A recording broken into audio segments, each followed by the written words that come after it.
Bom, o objetivo desse vídeo aqui é fazer um teste se o modelo de vídeo funciona, né?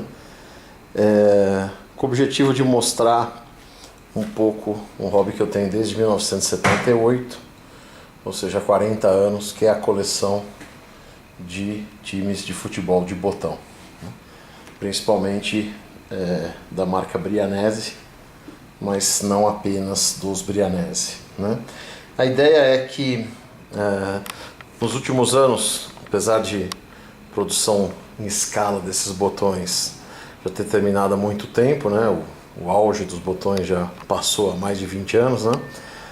A gente acabou conseguindo muitas informações que a gente não tinha na época. Estamos conseguindo resgatar uma porção de coisas da história aí da Brianesi e de outros fabricantes da época, né? E a ideia desse é de fazer alguns vídeos dividindo um pouco com os outros aficionados essas descobertas e essa organização da história da Brianesi, né? Então, para isso, eu trouxe aqui 4 times do mesmo time, né? 4 times do Palmeiras, para mostrar a evolução, para mostrar um pouco o que mudou em cada uma das fases, né? E esses 4 times são um de cada uma das gerações da Brianesi. Primeira geração, segunda, terceira e quarta, né? Depois, se funcionar legal, vamos fazer de outros times, né? Tem outros times que a gente tem até mais variações dentro de uma mesma geração. Mas vamos ver como é que fica esse primeiro vídeo. Bom, a Brianesi começou a produzir seus botões em 1972. E a primeira caixinha da Brianesi foi essa caixinha branca, uma caixinha que eu não conheci na época, né? Essa caixinha provavelmente é de 1972 mesmo, e uma caixinha que eu só vim a conhecer muito recentemente, né? Essa caixinha ela não tinha aquele berço em plástico termoformado, né? Como a gente ficou bem acostumado. A caixinha mais famosa da Brianesi é essa azul aqui, da segunda geração. Essa é uma caixinha que é uma caixinha de papelão na mesma medida, só que ela é branca, né? Com os dizeres botões especiais em acetato para amadores profissionais, e o berço dela era em papelão também. Eu imagino que na loja esses botões deviam escapar com mais facilidade, e aí a Brianesi deve ter partido para, ainda na primeira fase, tá? Para essa caixa com o berço em plástico termoformado. Características dos botões da primeira fase, né? Eles têm apenas o escudo do clube e o número, né? O goleiro tem essa faixa na diagonal, com cores que remetam às cores do clube. A palheta é essa, na verdade, batedeira, né? A gente chama de palheta hoje, mas a Brianesi sempre chamou de batedeira. A batedeira é essa coloridinha, mas não aquela fantasia toda que é a característica da maior parte da segunda fase. É essa com esse granulado mais fino, né? E com menos variação entre uma e outra. A primeira fase da Brianesi durou provavelmente entre 72 e 76. E a partir de 77, a Brianesi começou com esse modelo que a gente chama de 2 faixas hoje em dia. É o mesmo botão de acetato, tá? É um botão termoformado, um botão que o processo de fabricação dele é uma chapinha de acetato que a quente, num molde macho e fêmea, ganhava esse formato, né?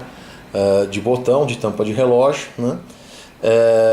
Na segunda fase continua sendo o mesmo processo, porém a gente nota hoje que o material da primeira fase ele era superior. Como é que a gente nota isso? Hoje é muito comum os botões de 2 faixas estarem empenados, né? Na época, às vezes você comprava o time novinho, já vinha um botão ou outro, podia vir empenado. Mas hoje muitos botões ficaram muito empenados, hoje 40 anos depois, né? E botões da primeira fase, que são mais antigos, continuam planos, continuam bonitinhos, né? Na segunda fase, e aí foi realmente a coqueluche, né? Meu pai trouxe os primeiros times de botão no primeiro semestre de 78, né? Já com a animação da Copa do Mundo de 78. Ele trouxe um time da Argentina, trouxe depois uma seleção da Alemanha e da Holanda, né? Foram os primeiros Brianesi que ele trouxe para casa. Foi uma verdadeira coqueluche, e essa segunda fase, com esses botões também em acetato, como eu já falei, uma das características dele é que ele é levemente flexível, né? A gente fala flexível, imagina que ele vai amassar muito, mas não, ele tem alguma flexibilidade, ele não é um botão totalmente rígido, né? E ele é bem gostoso de jogar, bem macio, tá? É uma delícia de jogar esses botões aqui. Óbvio, depois, muito tempo depois, a gente conheceu os botões profissionais em acrílico usinado, tal, puta, com uma precisão absurda, né? Mas até então isso aqui é o que tinha de efetivamente de melhor, né?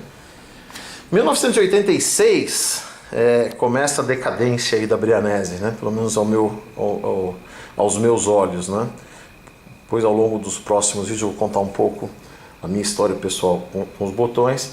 Em 1986 eu comecei a fabricar os meus botões porque eu achei que os botões da Brianesi tinham ficado realmente muito ruins. Ainda em 86, ainda com esse formato, com esse visual de duas faixas, a Brianesi começou a usar uns botões de plástico injetado, que são os botões que acabaram ficando para a terceira fase, né? Você tinha outros players no mercado que brigavam muito com preço, né? Então vamos lá, esse botão aqui, ó, é um botão duro, olha o barulho dele. É um botão de plástico injetado, a partir de uma matriz injetada. É um produto, o botão em si é um produto muito mais industrializado do que esse botão, que ele era termoformado, ele era formado a quente, né? Então ele era um produto mais comercialzão. Hoje em dia, até tem uma coisa interessante esses botões, que é no sentido de que eles não empenaram, mas eles quebravam com muita facilidade, né? Eu me lembro de ter comprado na época 2 times ainda dessa terceira geração novos, né? E eu fiquei muito decepcionado. Um com a qualidade de acabamento, depois vou te mostrar, vou mostrar em outros vídeos botões que, do mesmo jeito que foi pintado por baixo, pintaram borda, pintaram tudo, realmente um acabamento que não tinha nada a ver com o que a gente estava acostumado, né? E esses botões duros. Para completar, falei que tinha botões que brigavam muito em preço, o principal era a Krax, né? E para fazer esse botão dá um trabalho do cão. Para fazer esse botão você precisa aplicar o decalque das faixas, aplicar o decalque do time, aplicar o decalque do número, passar um isolante embaixo para a tinta não penetrar embaixo da faixa, nem do escudo, nenhum dos decalques, depois pintar, né? Esperar a secagem e realmente dava um trabalho grande, né? E a saída que a Brianesi teve foi de tentar economizar tempo, né? Economizar tempo com a colocação dos decalques. Como é que eles fizeram isso? No primeiro momento, ou seja, na primeira parte da terceira fase, eles fizeram aqui tem um botão do Com, né, do Colônia, da Alemanha. Eu não tenho do Palmeiras nesse modelo, nunca vi. Eu até acho que eles mantiveram isso daqui para os times menos populares, né? E ao longo do tempo foram migrando para essa arte própria. Por que eu chamo de arte própria? Porque cada time tinha uma arte, né? E aqui, ao invés de você ter o decalque do escudo, o decalque do número, o decalque das faixas, tal, não, você tinha um decalque só, aplicava um decalque apenas e depois jogava a tinta por baixo. Isso facilitava muito o sistema de produção, né? E dava um acabamento mais pobre, né? Porque o que realmente dá o brilho no botão é a tinta e não o decalque, né? Então o resultado final era realmente pior. Os goleiros, né? Inicialmente eram goleiros de acrílico, de fatias de acrílico coladas, viraram acrílico um goleiro de resina de poliéster. Essa resina é uma resina que você compra a resina, compra o catalisador, compra o corante e molda ele como você quer. O pessoal chama de goleiro de pedra, mas de pedra não tem nada, é uma resina polimerizada, né?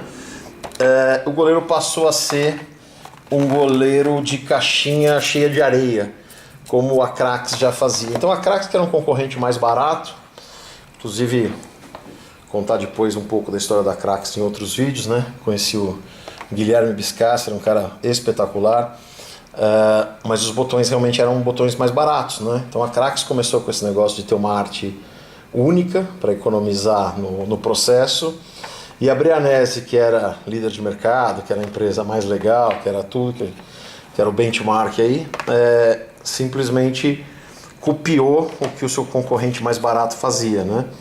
Então, aqui no Colônia, eles tinham essas faixas, já era faixa e número numa coisa só, e colocava o decalque, que era o mesmo da primeira e segunda geração. Então você ainda tinha um resultado razoável, né? Mas com um botão duro, já em franca decadência, né? Então, esse goleiro é o goleiro de caixa de areia. No final, no meio da segunda fase, já chegou a ter um goleiro de plástico com caixa de areia, mas era mais caprichado que isso, era um goleirinho branco, com material mais texturizado, né? Então as coisas foram...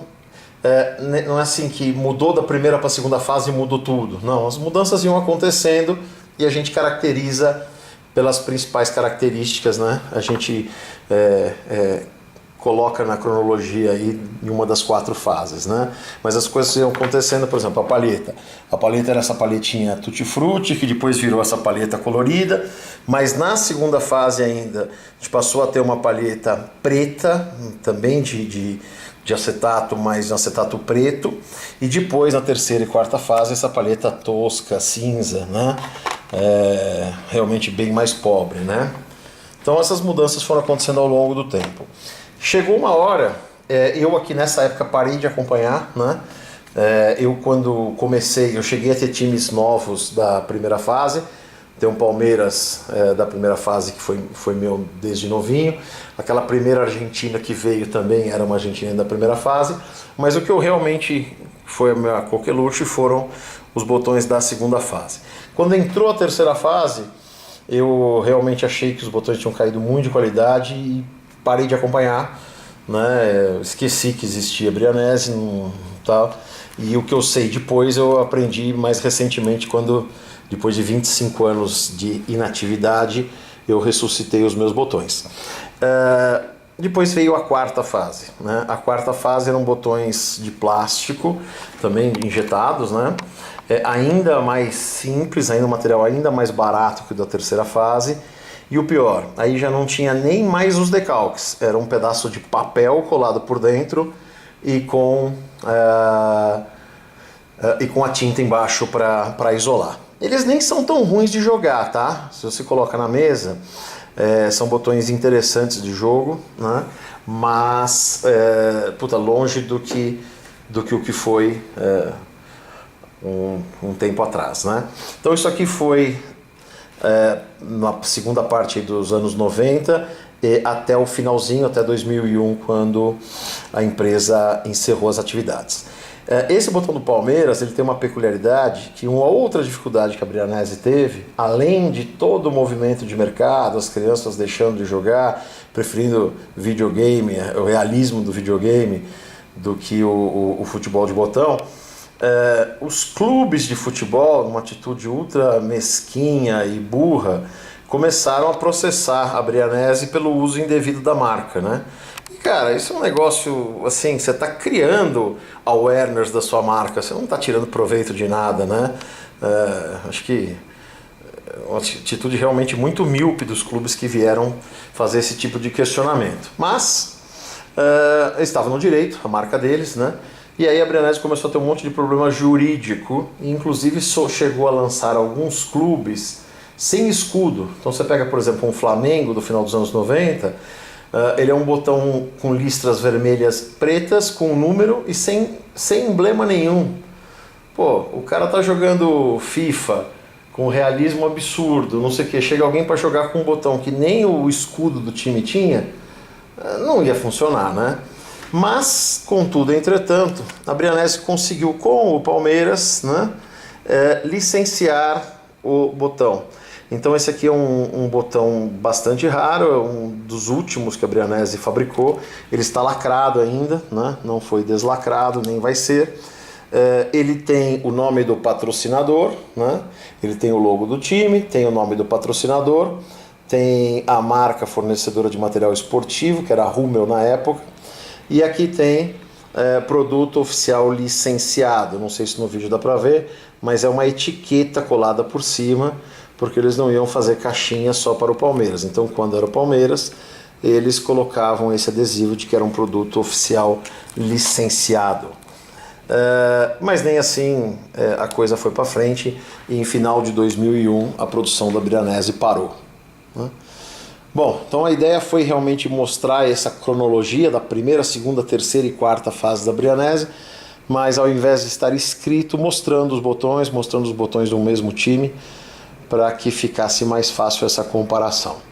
Vamos ver se esse vídeo funciona. Se ele funcionar, tem um monte de outras coisas para contar, tem um monte de outros times para mostrar, a evolução de fases de outros times, tem os outros formatos, né? A Brianese também tinha a linha Pop, fazer botões em 45mm, 42, 45, 50, depois tinha a linha Luxo em 50mm, botões realmente muito bacana, que dificilmente chegavam em lojas, né?